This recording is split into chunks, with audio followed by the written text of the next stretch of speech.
Boa noite, meus queridos irmãos da Igreja Batista da Fé e também da IBFLeste. Vamos adorar ao Senhor, vamos continuar louvando e engrandecendo o santo nome do nosso Deus, não obstante as circunstâncias que temos passado. Gostaria de informar os irmãos que nós ainda prosseguiremos com esse formato online até o final do ano e estaremos, claro, esse é o nosso planejamento, mas só vamos saber realmente ano que vem. Mas nos nossos planos que eu fiz com o pastor Flávio, de voltarmos com os nossos cultos presenciais na nossa congregação no ano que vem, somente no ano que vem, no mês de fevereiro. Então gostaria de informar os irmãos isso e encorajar que os irmãos continuem a assistir, continuem a participar dentro do possível, no momento em que é lançado o vídeo, para que nós possamos estar juntos. Se você não puder acompanhar neste momento, devido à sua agenda, às suas rotinas, você pode estar acompanhando depois. Sempre fica aqui gravado no meu canal, deixo disponibilizado. Também fiz uma playlist com as mensagens todas em ordem cronológica, de acordo com o que eu vou lançando os vídeos, elas vão entrando lá na playlist. Então eu queria agradecer aos irmãos por todo esse tempo que a gente tem passado junto, por toda essa perseverança, eu faço isso logicamente, primeiramente ao nosso Deus, mas também para servir os irmãos, e o feedback tem sido maravilhoso, o retorno que os irmãos têm dado tem sido encorajador para que essa obra não pare, Então, graças a Deus, a pandemia não impediu que a nossa congregação parasse de adorar ao Senhor, não impediu que a palavra continuasse a ser pregada, às terças-feiras, e está nos nossos planos, então, voltarmos com o nosso trabalho presencial a partir do ano que vem, E sem mais delongas, vamos começar o nosso culto, então, de louvor e adoração. Espero que você esteja bem. A minha oração é que você esteja bem, que você esteja focado nesse momento para estarmos louvando ao nosso Deus. Então, como de costume, feche os seus olhos, abaixe sua cabeça. Vamos orar nesse momento para começarmos o nosso culto. Senhor, nosso Deus e nosso eterno Pai, nós te damos graças porque o Senhor é bom e a tua misericórdia dura para sempre. Nós só temos, ó Pai, motivos de agradecimento ao Senhor.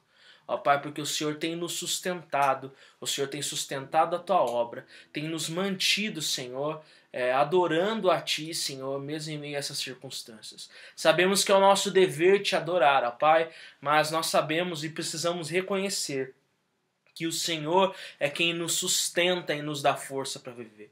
O Senhor é quem nos impele a estarmos sempre louvando a Ti. E te agradecemos por esse privilégio que temos. Que nós não encaremos estes momentos de adoração, seja na terça, na quarta, seja nos cultos dominicais, seja em qualquer outra atividade da igreja. Não encaremos apenas como um dever, mas como um privilégio que temos, ó Pai, de maneira a respondermos como comunidade à salvação que o Senhor nos deu em Cristo Jesus, ó Pai. É quando nós estamos juntos para agradecer, para reconhecer, ó Pai, que o Senhor é o nosso Deus e que o Senhor é muito digno de ser louvado, ó Pai. Louvado e engrandecido seja o teu santo nome, ó Pai. Nós te agradecemos, ó Pai. Receba o nosso louvor e a nossa adoração e fala conosco por meio da tua palavra. Em nome de Jesus, amém. Amém, irmãos. Vamos continuar então agradecendo ao Senhor agora, cantando esse cântico.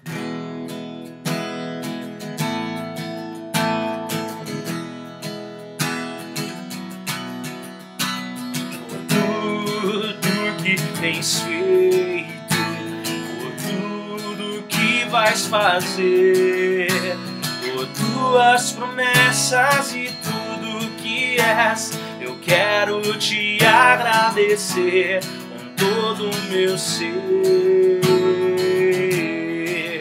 Te agradeço, meu Senhor, te agradeço, meu Senhor,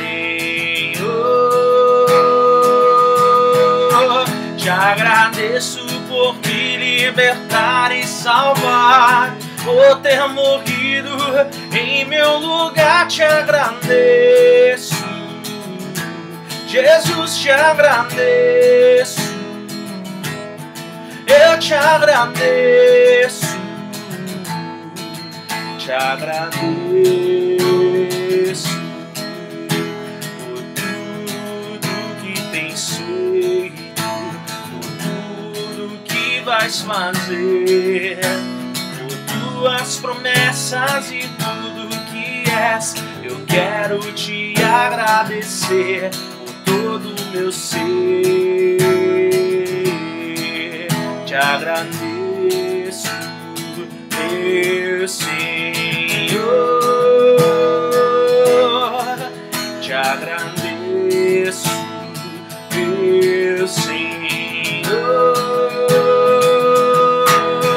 Te agradeço por me libertar e salvar, por ter morrido em meu lugar. Te agradeço, Jesus, te agradeço.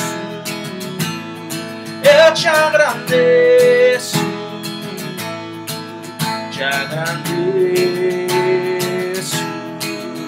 agradeço por me libertar e salvar, por ter morrido em meu lugar. Te agradeço, Jesus, te agradeço. Eu te agradeço, te agradeço, te agradeço, te agradeço.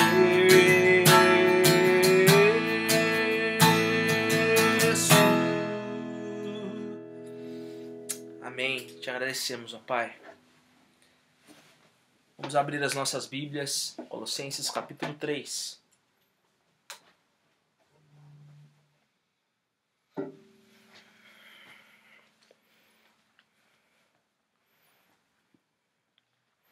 Colossenses capítulo 3.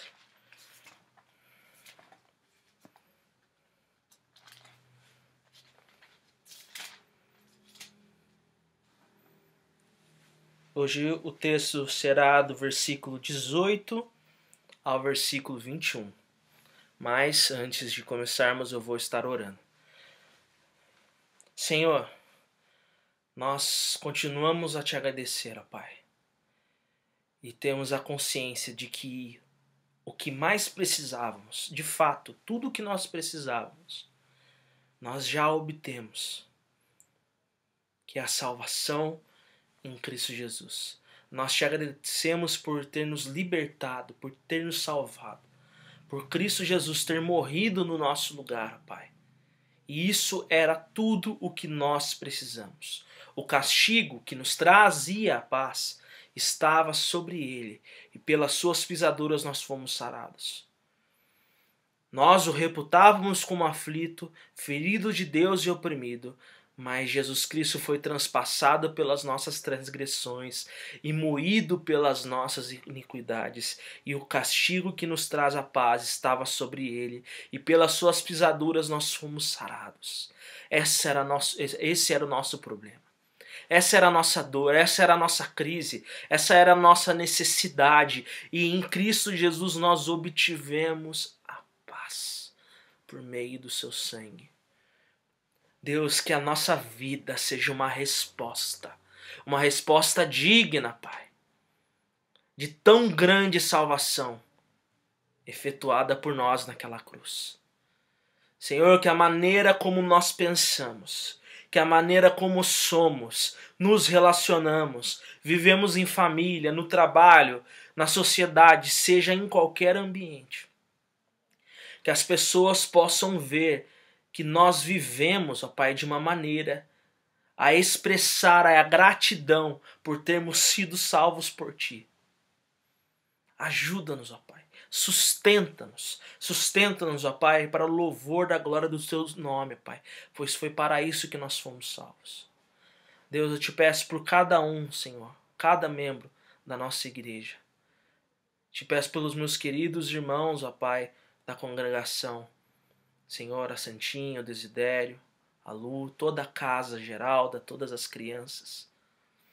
Peço, ó Pai, que o Senhor venha sustentar os meus irmãos e que todos nós continuemos, ó Pai, a buscar, a agradar a Ti. a responder a essa salvação, a responder a tua palavra, a responder a sã doutrina, Senhor, a responder a todos esses ensinamentos que o Senhor tem nos dado, ó Pai, neste período de pandemia, Pai, para que possamos viver de uma maneira que glorifique a Ti, de uma maneira que expresse que Jesus Cristo é supremo e Senhor sobre todas as coisas. Tenha misericórdia de nós, ó Pai, e ajuda-nos. E, Senhor, que os meus pecados, as minhas dificuldades não venham a ser um empecilho para que os meus irmãos consigam compreender a Tua santa palavra nesta noite. E que eles possam ter as suas vidas edificadas por meio dela. Ter a sua fé fortalecida, Pai. E mudarem os seus comportamentos. Não simplesmente porque ouviram uma regra, mas mudarem os seus comportamentos porque tiveram os corações transformados pelo Evangelho, Pai. Essa é a minha oração, em nome de Jesus. Amém. Meus irmãos,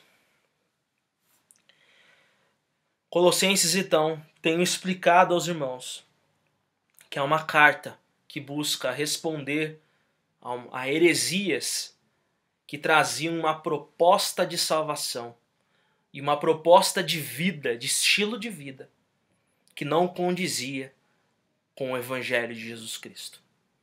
Pois não tinha Cristo como Senhor, não tinha Jesus Cristo como Supremo, muito menos como suficiente para a vida, para a salvação e para a vivência dessa salvação. Então Paulo gasta o primeiro e o segundo capítulo argumentando o quanto Jesus é dono de tudo, o quanto Jesus é grande, supremo Deus, Criador, restaurador e sustentador de todas as coisas. E ele deixa bem claro então isso e também as suas intenções como apóstolo, no sentido de que eles precisavam receber tudo aquilo como palavra de Deus para a vida deles e rejeitar a maneira herege mundana de se pensar e acolher a sã doutrina que tem a Jesus Cristo como supremo e suficiente. E não querendo fazer um resumo exaustivo do capítulo 1 e 2, mas tentando agora nos ambientar no capítulo 3, Paulo começa nos versículos 1 a 4, no capítulo 3, a mostrar que o crente precisa mudar a sua maneira de pensar. Nós trabalhamos isso no sermão, onde eu falei que a perspectiva de vida do cristão deve ser diferenciada. Ele deve ter anseios, expectativas de acordo com as coisas do alto, de acordo com a vontade do Senhor, e não de acordo com as coisas dessa terra, e não de acordo com o pecado. E lembrando que isso não era uma divisão de pensamento entre sagrado e secular. Muito pelo contrário. Era uma ideia, uma maneira de se pensar que contemplava Jesus Cristo como dono de todos os aspectos da nossa existência. Então todos os nossos relacionamentos e todas as ações do crente nesta vida devem ser de uma maneira que expresse que Jesus Cristo é supremo e Senhor sobre todas as coisas. Feita essa mudança de pensamento, nos versículos 5 a 11, nós vimos que o crente precisa mudar a maneira como ele se comporta. Ele precisa então, por conta de ter a sua mente mudada, ter a sua perspectiva mudada, ter a sua cosmovisão modificada pelo Evangelho, ele precisa então abandonar o pecado e cultivar as virtudes de Jesus. Então nós aprendemos neste sermão dos versículos 5 a 11 que nós precisamos ter as nossas vidas transformadas, abandonando os nossos vícios, abandonando os nossos pecados, o nosso jeito altivo de ser, o nosso jeito iracundo e rixoso de ser, por uma postura agradável, porque busca ser semelhante a quem Jesus Cristo é. E que isso deve ser sobre todas aquelas pessoas que estão agora debaixo do senhorio de Jesus Cristo, por terem crido nele como o único suficiente Salvador. E que não há distinção de classe, de raça, de sexo, de etnia, de nada. Todo aquele que crê em Cristo tem a capacidade de cultivar as virtudes de Jesus Cristo. Depois nós aprendemos que essa mudança de mente, essa mudança de coração que muda o comportamento, também forma uma comunidade que busca cultivar as virtudes de Jesus Cristo. Então nós vimos o quanto essas pessoas, esses indivíduos, buscam se reunir no nome do Senhor Jesus Cristo, para então juntos viverem como comunidade dos santos e terem relacionamentos uns com os outros que agradam ao Senhor. Então eles se suportam uns aos outros, eles são amáveis uns com os outros e eles perdoam uns aos outros e fazem tudo em nome de Jesus. E é uma comunidade que canta. É uma comunidade que fala entre vós com salmos, hinos e cânticos espirituais.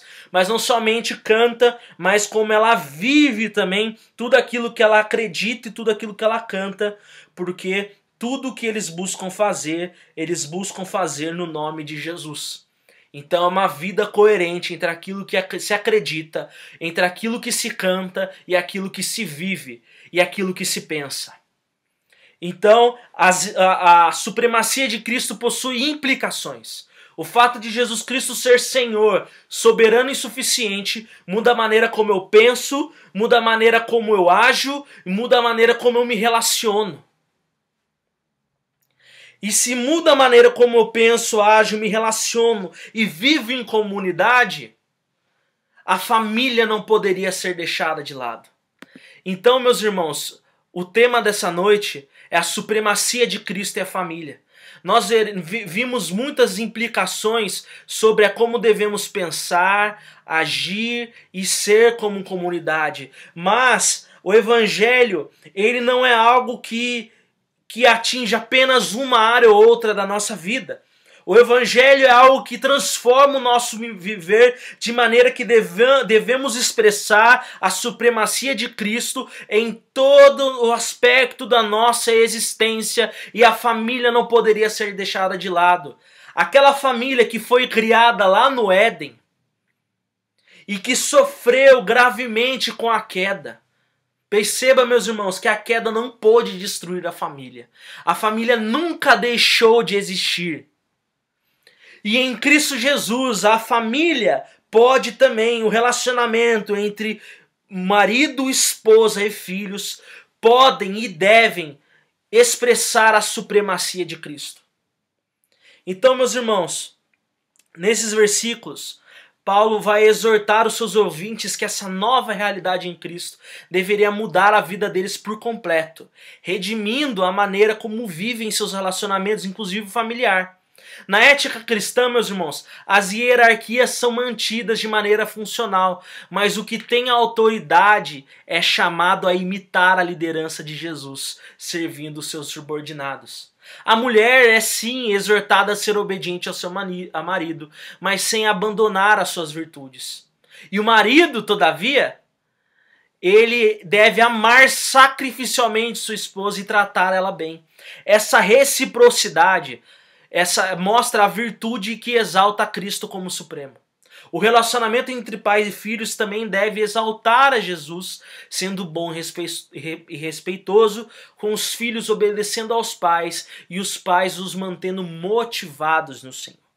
E após essa introdução, meus irmãos, vamos nos aproximar do texto, compreendendo então que o assunto desse texto não é somente sobre regras morais entre esposa, marido, marido, esposa e pai e filho.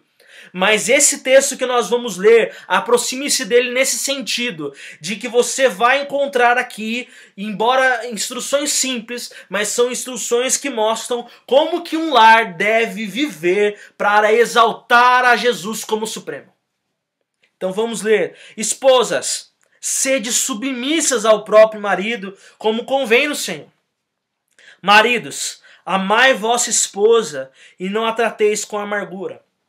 Filhos, em tudo obedecei a vossos pais, pois fazê-lo é grato diante do Senhor. Pais, não irriteis os vossos filhos, para que não fiquem desanimados. Meus irmãos, dessa mesma forma, nós estaremos tendo lares que exaltam Jesus como Supremo, se os casamentos funcionarem e existirem de uma maneira que agrade ao Senhor. O que tem autoridade, ele não domina, ele ama. Essa é a ética do Evangelho. O que não tem autoridade obedece. mas ele obedece de acordo com a palavra de Deus e por causa de Deus. A família cristã, meus irmãos, busca agradar a Jesus, pois as suas relações são recíprocas e todos são motivados pela consciência da sua nova realidade em Jesus. A mulher cumpre o seu papel, o marido cumpre o seu papel e da mesma maneira os filhos, para que toda a família cumpra o mesmo papel de exaltar a Jesus como supremo. E qual que é a ideia central desse sermão, meus irmãos? Que uma família que cultiva as virtudes de Jesus, ela expressa a supremacia de Cristo quando vivem de maneira harmoniosa pelo cumprimento dos papéis de cada membro à maneira de Deus. Meus irmãos, este sermão não é sobre como o marido deve determinar que a esposa seja. Este sermão não é sobre como a mulher deve determinar que o marido seja. Este sermão, este texto, mas sendo de uma maneira mais específica, não é de uma maneira que o pai possa definir como que o filho seja. Esse sermão é sobre qual a vontade do Senhor para a família, para os relacionamentos da família, de maneira que eles possam viver a maneira de Deus. É sobre a maneira de Deus, é sobre o modo digno do Evangelho. É sobre também expressar no relacionamento familiar as virtudes de Jesus e exaltá-lo acima de todas as coisas. E meus irmãos, eu tive que fazer uma divisão nesse texto, primeiramente porque eu preciso ser rápido por conta do formato. Eu prefiro fazer sermões mais curtos nesse formato online. Mas os irmãos percebam que essa perícope, ou seja, esse parágrafo, ele vai até o capítulo 4, versículo 1, né? Porque no contexto familiar daquela época, as casas possuíam escravos e funcionários, né? Na verdade, funcionários eram escravos. Era um regime escravocrata naquela época. Mas eu fiz essa divisão porque eu vou preferir fazer um outro sermão exatamente sobre relações de trabalho e a supremacia de Cristo, né? Onde eu vou tentar fazer essa transposição cultural e tirar elementos aqui do texto para o trabalho. E porque hoje a maioria das casas, pelo menos das nossas, que somos uma igreja que não temos pessoas muito ricas, não temos muitos funcionários nos nossos lares, né? Nós mesmos que fazemos todas as nossas coisas, limpamos a casa, né, cozinhamos, não temos funcionários. Talvez alguns irmãos sejam empresários ou microempresários. Então o próximo sermão eu vou falar dessas relações de trabalho, mas eu vou vou delimitar aqui no relacionamento entre marido, esposa e filhos. Então, meus irmãos, a ideia central deste sermão é que uma família que cultiva as virtudes de Jesus expressa a supremacia de Cristo quando vivem de maneira harmoniosa pelo cumprimento dos papéis de cada membro à maneira de Deus. E a pergunta que eu faço, a reflexão central aqui: você tem cumprido o seu papel à maneira de Deus ou da sua própria maneira? Como você tem sido como esposa, minha irmã? Você tem sido uma esposa à maneira de Deus ou da sua própria maneira? Meu querido irmão casado, você tem sido um esposo à maneira de Deus ou à sua própria maneira? Meu querido irmão filho, você que é filho, mora com seus pais, você tem sido um filho à maneira de Deus ou à sua própria maneira? Você tem cumprido o seu papel dentro do seu lar, dentro da sua relação familiar, à maneira de Deus ou à sua própria maneira? E percebemos, meus irmãos, no primeiro ponto, no versículo 18, esposas, sede submissas ao próprio marido, como convém no Senhor. Ser esposa à maneira de Deus é ser submissa ao marido. Nós, crentes, não deveríamos ter nenhum problema em falar isso que foi falado agora. Paulo salienta que a mulher deve ser submissa ao seu marido. Ele deixa isso bem claro. Não há, meus irmãos, aqui nenhum problema de tradução. A palavra no grego para essa palavra sede submissas, ela significa exatamente isso. Uma submissão, uma sujeição. realmente se colocar como alguém obediente a outro. É exatamente isso que o texto está dizendo. Nós não temos nenhum problema aqui. Eu preciso fazer um parêntese, não um parêntese, ainda estou dentro do ponto aqui, sobre a polêmica que degringolou nas redes sociais, né, nessa última semana, nossas últimas 2 semanas, né, onde os nossos pastores prontamente deixaram ali um recado para nós no grupo a respeito de um pastor batista, né, que de batista não tem nada, o pastor Ed Renekiewicz, né, teólogo da nossa época aí, que disse que a Bíblia precisa ser atualizada, né? Ele não usou o linguajar que é usado dentro realmente da hermenêutica, dos estudos bíblicos e da homilética como aplicação, contextualização ou transposição cultural, mas ele acredita que há uma mediação sociocultural na leitura bíblica, onde eu preciso olhar as escrituras com as lentes da situação social da minha época. Então, quando Ed Renekiewicz e outros teólogos da linha dele olham textos desse que possuem algumas linhas, alguns traços culturais, e esses traços culturais não respondem ao anseio da presente época, eu preciso então atualizar esse texto. Eu preciso atualizar mesmo, preciso mudar e compreender que alguma coisa aqui precisa ser abandonada, para que o meu anseio social e político seja então saciado. Quando ele olha para um versículo como esse, e ele olha, por exemplo, para as demandas sociais trazidas pelo feminismo, ou pelo marxismo cultural, que quer implantar uma guerra de classes dentro da nossa sociedade, e quando ele se permite ser absorvido por essas ideologias sociopolíticas e até mesmo econômicas, e ele olha para o texto bíblico, e o texto bíblico não responde a esses anseios que ele se permitiu ter, ele prefere então atualizar o texto bíblico. E ele se coloca então num papel de autoridade sobre o texto. Ele se coloca acima do próprio autor bíblico, ele se coloca acima do apóstolo Paulo e ele se coloca acima do Espírito Santo, que é Deus sobre todas as coisas. Onde agora o intérprete das Escrituras delimita se um texto deve ser aceito ou não, se ele deve ser modificado ou não. Não tem nada mais diabólico do que isso. E perceba, meus irmãos, que observando o contexto aqui, perceba que essa relação entre marido e esposa é uma implicação da obra de Cristo Jesus na vida do crente.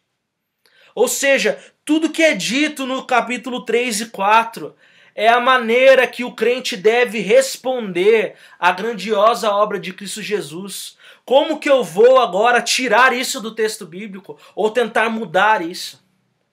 Então, minha irmã, quando você ler 3,18, dizendo que você precisa ser submissa ao seu marido, entenda que você não está obedecendo um pensamento simplesmente social. Você não está obedecendo a um pensamento machista. Você está obedecendo a Deus e respondendo à obra dele na cruz. Ser esposa à maneira de Deus é ser submissa ao seu marido. Todavia, minha irmã, Paulo, ele adiciona algo aqui, como convém ao Senhor, pois a mulher não deve abandonar as virtudes de Jesus que foram elencadas anteriormente. Que ele fala que nós devemos nos revestir como eleitos de Deus e abandonar o pecado e cultivar as virtudes de Jesus. Porque naquela época a mulher também tinha que ser submissa ao marido e o foco dela era nas atividades do lar e também no cuidado com os filhos. E isso não deve mudar. Só que, porém, era uma submissão que ela não tinha freios. A mulher era tida como um objeto. A mulher era tida como uma posse, uma propriedade, e ela tinha que fazer absolutamente tudo que o marido dela deseja. E indo contra o que Ed Renekiewicz diz, não é esse regime machista que Paulo está trazendo aqui. Ele adiciona e fala assim: essa estrutura social da mulher ser submissa ao homem, ela deve permanecer, todavia, como convém ao Senhor. Ou seja, ela precisa continuar cultivando as virtudes de Jesus. Ou seja, se o marido manda ela fazer algo que vai contra a palavra de Deus, ela não está obrigada a obedecê-lo. Se o marido está mandando a mulher pecar, isso não convém ao Senhor, então ela não está desobrigada de obedecê-lo naquela situação. É uma submissão que ela não é cega. Ela é uma submissão a Cristo. E perceba aqui, meus irmãos, outra questão aqui que Paulo muda sim a estrutura social, é que as mulheres elas eram vistas todas inferiores a todos os homens. Mas aqui Paulo fala para a esposa ser submissa ao próprio marido. Ou seja, as mulheres não estão abaixo dos homens na sociedade. Elas são submissas aos seus maridos, somente a eles. A minha irmã da igreja não é submissa a mim, ela não é minha esposa. A minha colega de trabalho não é submissa a mim, ela não é minha esposa. Você não tem que querer que todas as mulheres se submetam a você porque você é homem, porque você não é superior a elas. Então perceba como a Bíblia vai contra o machismo, sim. Porque ela está dizendo aqui que a mulher deve ser submissa somente ao próprio marido e ela deve ser submissa ao marido na medida que isso convém ao Senhor. Porque é da vontade do Senhor que ela seja submissa ao marido e ela jamais deve abandonar as virtudes de Jesus nessa prática da sua submissão. Então o princípio aqui, meus irmãos, desse versículo é que a maneira que o Senhor deseja que seja a posição quanto à mulher ao seu marido é de liderada, sempre buscando as virtudes de Jesus que são possíveis devido à sua nova realidade em Cristo. Ou seja, é uma mulher submissa ao próprio marido, não é a todos os homens. E é uma mulher que obedece ao seu marido como convém no Senhor. Então, minha irmã, entenda uma coisa, que você precisa respeitar as decisões do seu marido. E que você pode sim buscar auxiliá-lo em todas as coisas. Não há problema algum, mas nunca o desonre. Nunca passe na frente das decisões dele. Nunca o desrespeite, nem dentro de casa e nem fora de casa, na frente das pessoas, dentro da igreja. Se tem algo horrível é quando nós percebemos que a mulher desonra o seu marido, às vezes nos nossos momentos de comunhão. Isso é muito feio, isso é desagradável. Isso causa um constrangimento a todas as pessoas, porque isso vai contra a vontade do Senhor. Uma esposa que não demonstra nenhum tipo de respeito à liderança do seu marido, quer no ambiente familiar, quer no ambiente da igreja, quer em qualquer outro lugar. Não trata o marido bem. Não atende à liderança dele. Então, minha irmã, ser esposa à maneira de Deus é ser submissa ao marido. Então eu te encorajo a ser submissa ao seu marido e a respeitar a liderança dele, como convém no Senhor. Entenda que você não deve abandonar as virtudes de Jesus para obedecê-lo. Mas você precisa compreender que cultivar as virtudes de Jesus é também sujeitar-se ao seu marido. E perceba, meus irmãos, que entre o versículo 18 e 19 não tem nenhuma conjunção. É rápido. A argumentação é rápida, ela é elencada uma com a outra. Por quê? Porque o apóstolo Paulo não quer dar nenhum tipo de vazão à ideia de que o marido deve agora tratar a esposa de qualquer jeito. Ele fala que a mulher deve ser submissa ao marido, mas ele não deixa os maridos sem nenhum tipo de orientação. Por quê? Porque de fato, assim como é normal que a esposa não seja submissa ao marido, assim, porque se ele está falando que precisa ser submissa é porque geralmente ela não é. Assim como também ele fala para o marido amar a esposa e tratá-la bem. Porque geralmente maridos não tratam a esposa bem. Geralmente maridos não as amam como elas deveriam ser amadas.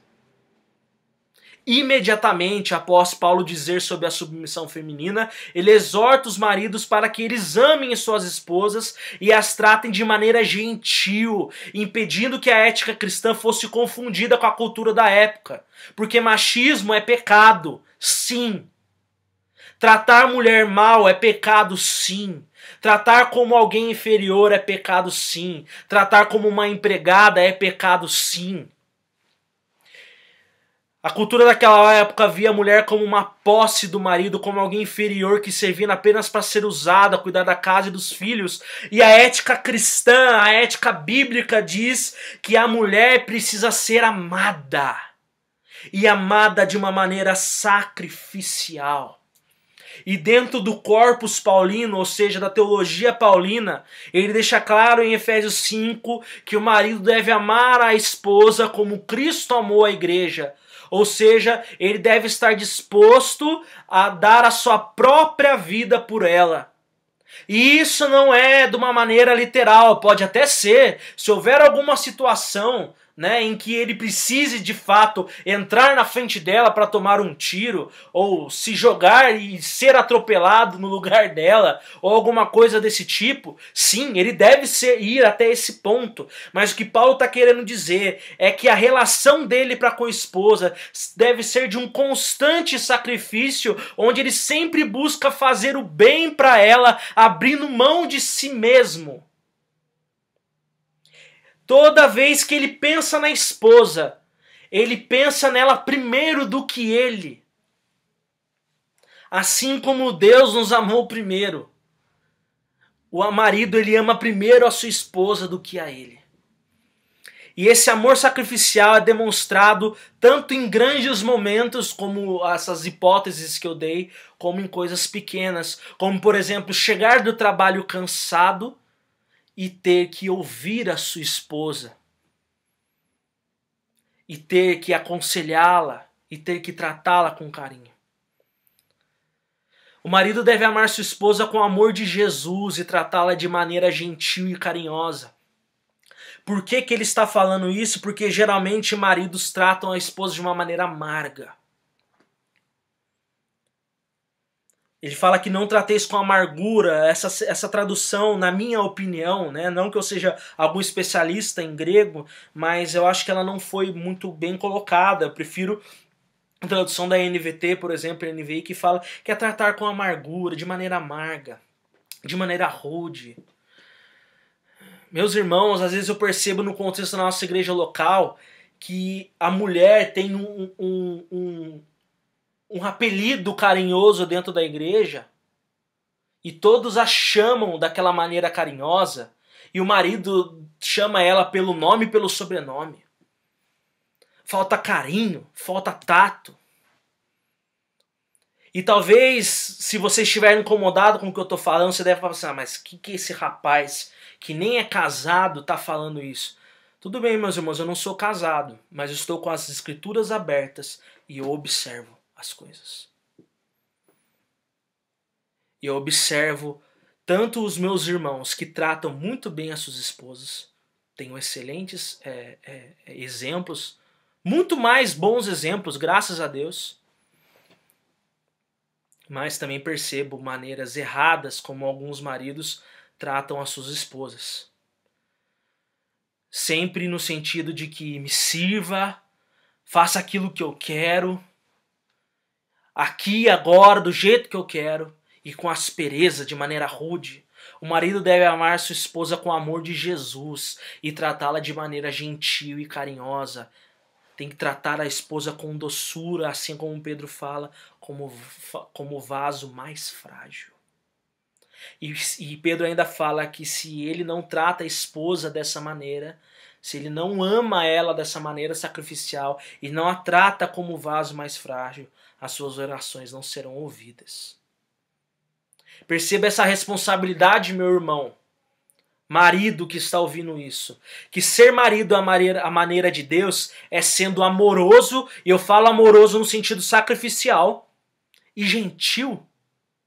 Ou seja, talvez você deve tratar a sua esposa muito mal e falar assim, pelo menos eu trabalho e trago comida dentro de casa. Os boletos estão pagos, Vinícius. Não, isso também é amar. Trazer a provisão para o lar e pagar as contas também é amar. Só que se você não tivesse casado, meu irmão, você ia continuar se sustentando e pagando as suas contas. Você tem que amar a sua esposa e ser gentil com ela, ser amoroso, tratar ela bem, tratar ela com doçura, buscar entender quais são as necessidades afetivas dela e suprir essas necessidades e essas carências. Aqui Paulo não está trazendo um amor só baseado em atitudes, porque a gente aprende, né, que amor não é sentimento, é também decisão. Amar é escolha. Sim, meus irmãos, amar é escolha, mas não é desprovido das afeições do coração. Não é horrível quando você percebe que alguém te dá alguma coisa que você precisa, mas dá de má vontade? É isso que seria um amor baseado em escolha e desprovido de afeição. John Piper ele dá um exemplo disso, que ele fala assim, né, de um caso onde um membro da sua igreja estava doente no hospital e ele foi visitar esse membro doente, e ele falou que chegou lá, ele visitou o irmão agradeceu a presença dele lá, e ele, de uma maneira veio na mente dele falar assim: não precisa agradecer. Eu só estou fazendo mais do que a minha obrigação de estar aqui. Ou seja, desprovendo de qualquer tipo de sentimento naquela atitude de visitar o irmão doente no hospital. Mas ele pensou assim, isso não é amar. Amar, quando eu amo, eu preciso demonstrar também que eu tenho prazer naquilo que eu estou fazendo. Ele falou assim, meu irmão, eu estou aqui, sim, porque é minha obrigação, mas porque eu te amo e eu quero estar com você nesse momento difícil. Imagina só, você vai e lava a louça para sua esposa, aí ela te agradece, meu bem, obrigado por ter lavado a louça, não fiz mais do que minha obrigação. Ela não vai se sentir amada. Assim, nossa, esse cara tá só querendo cumprir um checklist de obrigações para comigo. Ele só tá querendo se livrar de algum tipo de culpa, sei lá, da sua consciência que talvez esteja lhe dizendo para ele fazer isso ou aquilo. Mas não. Você lava a louça para sua esposa, ela agradece, amor. Eu fiz isso porque eu te amo. Porque eu tenho prazer em ver você bem. Eu tenho prazer em ver você descansando no sofá, enquanto você, ao invés de estar aqui cansada lavando a louça depois de ter cozinhado para nós. Então, meu irmão, ser marido à maneira de Deus é amando a sua esposa de uma maneira sacrificial, mas também tratando ela bem. Não é simplesmente pagar as contas da casa.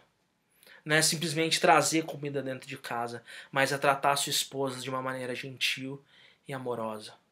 Parar de chamar ela pelo nome e sobrenome. Chame de alguma palavra carinhosa. Chame de amor, meu bem. Ser marido à maneira de Deus é sendo amoroso e gentil. E o terceiro ponto, meus irmãos, versículo 20 e 21. Filhos, em tudo obedecei a vossos pais, pois fazê-lo é grato diante do Senhor. E pais, não irriteis os vossos filhos para que não fiquem desanimados. Ou seja, A pergunta ainda fica, né? De que maneira você tem cumprido o seu papel? A maneira de Deus ou a sua própria maneira? Então, a maneira de ser filho, como que é? Ser filho, a maneira de Deus é sendo obediente e motivado por um pai gentil. Perceba que em nenhum momento aqui Paulo desobriga alguém. A mulher tem que ser submissa, mas o marido tem que ser amoroso e gentil. E o filho tem que ser obediente, mas o pai não pode irritá-lo e desmotivá-lo. Paulo não deixa os imperativos de lado em relação aos filhos, insistindo que esses sejam ouvintes obedientes de seus pais em tudo, seguindo o exemplo da sabedoria de Provérbios, né? Filho meu, filho meu. Quantos provérbios nós temos nisso? Mas fazendo um adendo interessante, que os pais não sejam um obstáculo na vida dos filhos. E o verbo usado para a mulher ser submissa ao homem é um verbo mais usado para comandos mesmo, para comandos diretos.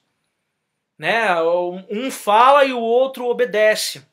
Mas engraçado que o verbo utilizado aqui para esse relacionamento entre pais e filhos é um verbo muito relacionado a uma obediência que é pautada naquilo que ouve. Ou seja, eu poderia traduzir aqui também, filhos, em tudo, escutem os vossos pais e os obedeçam. Por quê? Porque é típico do jovem, do filho, principalmente novo, não escutar os pais. Provérbios ensina que o tolo, o jovem, ele é sábio aos seus próprios olhos. Ele acha que ele não precisa escutar o pai. Então ele fala que escute e obedeça os seus pais em tudo. Em tudo. Colocando aqui uma relação realmente de autoridade, onde o pai deve mandar, instruir, e o filho deve ouvir e obedecer. Mas ele faz um adendo: pais, não irriteis os vossos filhos para que eles não fiquem desanimados. Ou seja, o pai não deve ser um obstáculo na vida do filho, na sua caminhada cristã. E o princípio aqui, meus irmãos, é que os filhos devem ser ouvintes obedientes e os pais devem ser motivadores deles na caminhada cristã. Então é muito simples aqui a aplicação para os filhos. O filho tem que simplesmente obedecer. Ele não tem que querer nada. Filho tem que simplesmente obedecer. Mandou, obedece. Só que existem coisas que irritam os filhos e que fazem com que fique difícil essa obediência. E da mesma forma que ele traz um paralelo em relação à atitude do marido para com a esposa, ou seja, a esposa deve se sujeitar ao marido, ser submissa a ele, mas o marido deve amar a esposa e não tratá-la com amargura, ou seja, ele tem que ser gentil e amoroso com ela. Assim como fazendo com que essa sujeição da mulher aconteça de uma maneira mais natural, porque se submeter a um homem amoroso e gentil não é difícil. Da mesma forma, o filho tem que obedecer ao pai, mas se o pai não for uma pessoa tão difícil como você possa ser, não for um pai irritante, essa obediência do filho pode ser algo mais natural. Ou seja, aqui alguém tem que facilitar para que as coisas fluam melhor. Então é muito fácil você falar que a sua esposa é insubmissa, mas você não ama ela direito e trata ela mal. E é muito fácil você falar que seu filho não te escuta, mas você não fala com ele direito, você nem sequer conversa com ele. E sabe uma coisa que irrita muitos filhos? Briga entre os pais. Você quer irritar uma criança, é colocar ela num ambiente de guerra. Briga entre os pais sempre estão trocando farpa, estão sempre falando de uma maneira rude entre um e o outro, e isso irrita a criança. Porque ela percebe que aqueles que deveriam trazer paz e estabilidade para ela se desenvolver, a base dela, são pessoas que vivem se gladiando. Como que uma criança que vive num ambiente de guerra vai conseguir ser uma criança obediente? Briga entre os pais é algo que desmotiva, que deixa a criança desanimada, que irrita a criança. Outra coisa, falta de atenção. Sabe quando você tá ali assistindo TV? O que é mais importante, a TV ou dar atenção pro seu filho? Aí a criança, pai, fica quieto, tô vendo a notícia. Isso irrita a criança profundamente. Claro que tem crianças que querem atenção a todo momento. Não é sobre isso que eu tô falando. Mas é aquele pai que ele não dá nenhum tipo de atenção, de assistência ao filho. Ele quer chegar em casa e ele quer entrar naquela caixa dele de notícia e futebol. Enquanto a criança ficou o dia inteiro para ter contato com o pai, para brincar com o pai, para receber a instrução do pai. E quando o pai chega em casa, tudo que ele quer é viver a vida dele na sua caixa do jornal e do futebol. Outra coisa que irrita muitos filhos é a pressão quanto à profissão e casamento. Pais que querem se realizar nos filhos. Pais que querem dar aos filhos tudo aquilo que eles não tiveram, como se tudo aquilo que eles não tiveram fosse de fato necessário. Meu Deus, olha só, tudo que seu pai não te deu. Você morreu por causa disso? Você deixou de existir por causa disso? Então você não precisa se preocupar em ficar dando e forçando o seu filho a ser tudo aquilo que você não foi. A sua vontade deve ser fazer com que o seu filho seja parecido com Jesus. E se você conseguir estimular o seu filho a cultivar as virtudes de Cristo, ele fará boas escolhas profissionais ou de matrimônio e será bem-sucedido.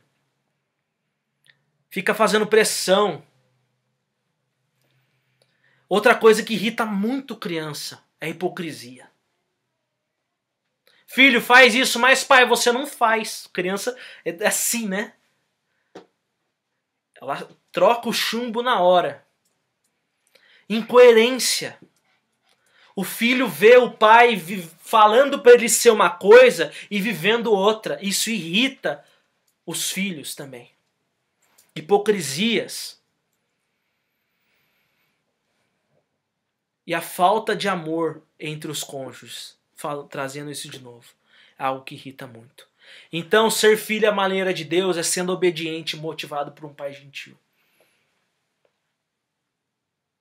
E outro detalhe desse texto é que no versículo 20 ele fala: filhos, em tudo obedecei a vossos pais. E essa palavra pais aqui é uma palavra usada para tanto para pai e mãe junto. Os pais, pai e mãe. Só que no versículo 21, a palavra pais é relacionada ao pai, ao homem da casa. Porque parece que é típico ao homem da casa, ele deixa bem claro isso. Porque esse aqui que irrita o filho e desanima o filho é o mesmo que trata a esposa com amargura. Geralmente o homem é aquele cara chato dentro de casa, que não trata ninguém bem, que está sempre estressado. Por quê? Porque não está cultivando as virtudes de Jesus. Aqui o apóstolo deixa bem claro como que o homem da casa tem o papel de ser exemplo e liderar a sua casa de maneira amorosa e gentil. Meus irmãos, você tem cumprido o seu papel à maneira de Deus ou à sua própria maneira? Lembrando que ser esposa à maneira de Deus é ser submissa ao marido. E ser marido à maneira de Deus é sendo amoroso e gentil. E ser filho à maneira de Deus é sendo obediente, mas também motivado por um pai gentil.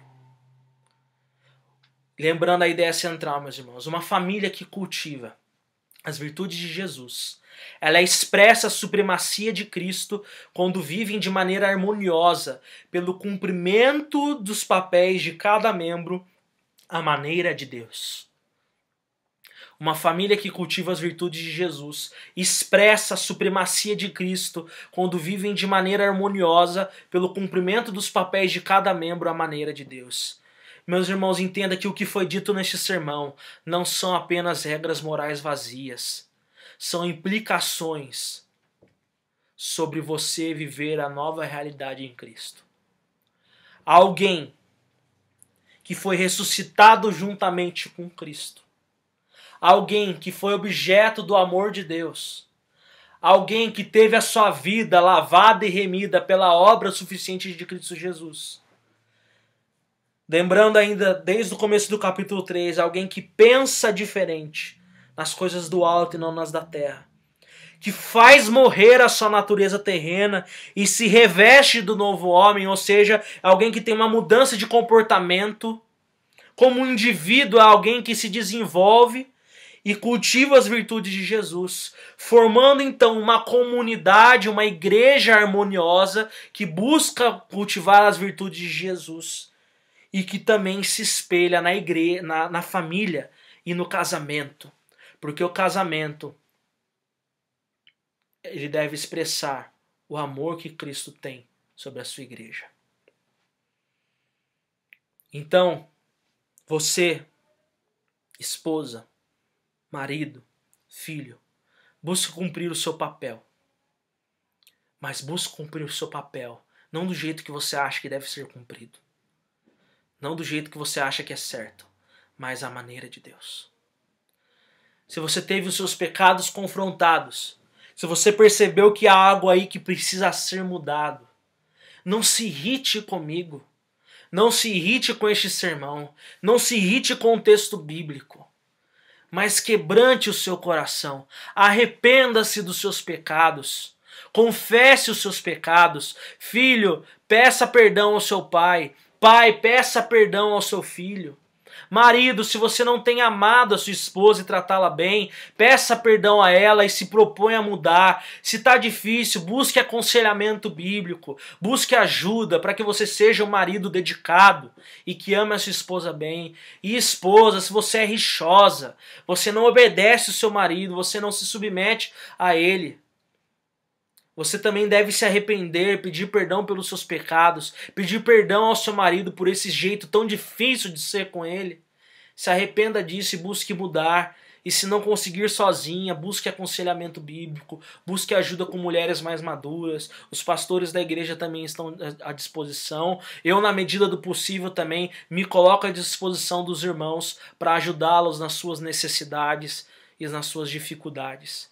E que Deus tenha misericórdia de nós, para que as nossas famílias expressem que Jesus Cristo é supremo.